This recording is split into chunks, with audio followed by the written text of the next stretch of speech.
In some of my other talks, I tried to get away from kind of the Babe Ruth narrative because I think that there's such a compelling story to tell that's beyond Babe Ruth. And there are, 20 Hall of Famers. So to kind of, I tried to give him maybe a little bit more than 1/20th of the presentation. But, ultimately, he's the one who drew me to this history. And I think that, Babe Ruth's presentation, brings people to come to these presentations who kind of want to know more about him and what brought him there. So I'm going to give the people what they want and what brought me here. So unfortunately, his day at the plate was not all that spectacular. He was 1 for 4 at bat. He did hit a bunch of home runs during batting practice that people loved. Part of the challenge that he might have had that I'll get to is he was facing off against this pitcher Carl Mays, who had been his kind of starting pitcher with him with the Boston Red Sox. So I think that Carl Mays kind of knew what Babe Ruth could hit and what he couldn't hit pretty well. The other strange thing is that at this point, Carl Mays had gone to the Yankees, but Babe Ruth was shortly going to rejoin him. So two people that very rarely were on the opposite sides of the diamonds from each other throughout their career. So he kind of showed up and he was, hailed as this great champion. And I think there was good reason why he was so beloved at that time. So thinking about him right now, he was 24 years old, which is the same age right now that Mike Trout is. So if you're into current baseball, he's kind of the big guy. The other interesting thing, if you're into baseball and sabermetrics, I just heard this yesterday, Babe Ruth is the only player to lead the major leagues for 5 consecutive years in wins against replacement. It's kind of the sabermetric variety that didn't exist in the 1920s. But if things stay right now, Mike Trout in his 5th consecutive season will tie Babe Ruth's record for having done that. So I think at this age, it's kind of interesting to think about them. So this was his 5th full season in the major leagues with the Boston Red Sox. He had broken in for the end of the 1914 season as a pitcher with the Red Sox. And at this point, he was primarily a left-handed pitcher. He certainly was up there hitting on days that he pitched, and he played occasionally in the outfield. But he was certainly a pitcher. In the 1916 and 1918 World Series, he had a 3-0 record with a .87 ERA over 31 innings in that time. And he was certainly a star on the rise. So at a time where most players' salaries were stagnant and they didn't have that much leverage, the Red Sox still saw the star that they had to him. So for example, his salary went up from $3,500 in 1916 to $9,000 in 1918. And soon he was making far more after he went to the Yankees. And so just as a pitcher, his career ERA of 2.277 is the 17th best of all time. So as a pitcher, he was this hugely successful and valuable player. So one thing I think that's worth looking at, just try to, and it's tough for me too, because I still picture him in pinstripes, wearing number 3, kind of slowly trotting around the infield. Just kind of look at who Babe Ruth was in 1918 and 1919. So here are a few pictures from the National Archives and some from newspaper archives of Babe Ruth as he existed at the time. So certainly not the thinnest of all guys, but pretty well built. They're certainly not the big belly that we see in some of his later pictures with the Yankees.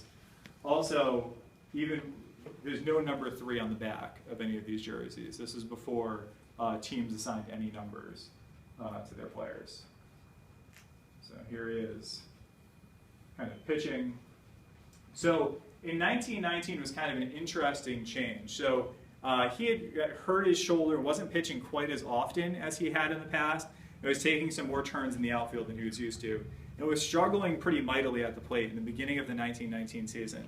So I found this to be fascinating. I found this when I was reading a Boston Post article that was next to this about Jim Thorpe being acquired by the Boston Braves. So this was written by Paul H. Shannon in May of 1919. It said, chances of Babe Ruth being seen regularly in the left garden, which is what they called left field in the outfield, hereafter are very remote. Now that the Babe has slumped so badly in batting, he seems to be reconciled to the fact that he is a pitcher instead of an outfielder. Besides, the other members of the team have just about convinced our burly southpaw that he is on the rubber that the champions need him most. Ruth's arm is almost normal now, and hereafter he'll take his turn on the mound with the other Boston twirlers. This is kind of, I kind of make a parallel to the season that Dustin Pedroia was having, where he was struggling, and he's like, what happened? Laser show. This is where kind of that turning point thereafter, where Babe Ruth really started hitting in a way that no one had ever hit in baseball history at the time. So we start seeing the transition of, this is Babe Ruth at the plate, and kind of a close-up of him. So by the end of the season, when he would have been coming out to Attleboro, he hit 29 home runs, which set a new single-season home run record, had broken a record that had existed since 1884. He led the league with 113 RBIs, 103 runs. He hit 322 and had a 1,114 OPS. An 800 OPS is kind of a good year. So he went way past that, and he was a superstar. We think about 1919, which is a nice coincidence that it takes place with the Little World Series, as kind of a change and an end to the dead ball era and to start with the live ball era where power hitters become kind of king. And you see the transition in stardom from Ty Cobb representing that kind of dead ball era of bunt and steal bases and kind of, earn runs the hard way, slide in cleats first, to Babe Ruth's plan of, just hit home runs. And he was clearly a star. I love this excerpt. This came from Baseball Magazine, which kind of is like mythologizes players and is part reporting, but the report, I think it's great. That kind of talks about where Babe Ruth came from. They say Charles Dickens might have written a story of the early life of George Ruth, a story of simple but dramatic power. A boy born in humble circumstances with the most meager advantages, he was sent when but 7 years old to an industrial school where he was committed until he was 21. Emerging from this school when he had served his long apprenticeship, he immediately displayed that athletic talent which is the ambition of every healthy boy and secured employment as a professional baseball player. At an age when most men are gaining a meager start, he found himself with the World Championship Club. And almost coincident with this amazing success, his name was heralded abroad as one of the greatest left-handed pitchers on the circuit. So he kind of came with this youthful innocence. He had been sent to this industrial school. He wasn't really an orphan. His parents were alive for at least the start of him going to this industrial school. But basically his parents, were in poverty. They couldn't support him. He was kind of always getting into trouble. They sent him to this place where he learned a trade. He probably would have been a tailor. He was actually quite good, I guess, and he used to impress his teammates with his ability to sew and patch up his own uniforms and do his own socks on the long train rides. And kind of came out there with a love of baseball, but kind of sheltered from the whole world. He had never ordered off a menu when he first traveled with his first professional team. He was very innocent in that way, hence the nickname Babe. As if he was a baby new to this world outside of the confines of his industrial school. So when Babe Ruth arrived to North Attleboro on Saturday morning, this kind of, I think, gives an idea of how much of a celebrity he was. He arrived around 10 o'clock and was given a royal reception by the townspeople. The Babe made the trip from Boston in his car and was accompanied by his wife and secretary.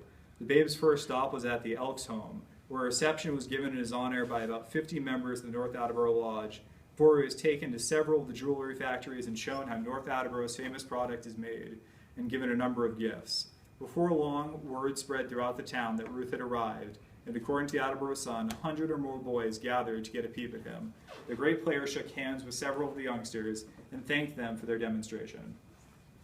So he was a huge celebrity at this, and this was kind of one of the biggest weekends going.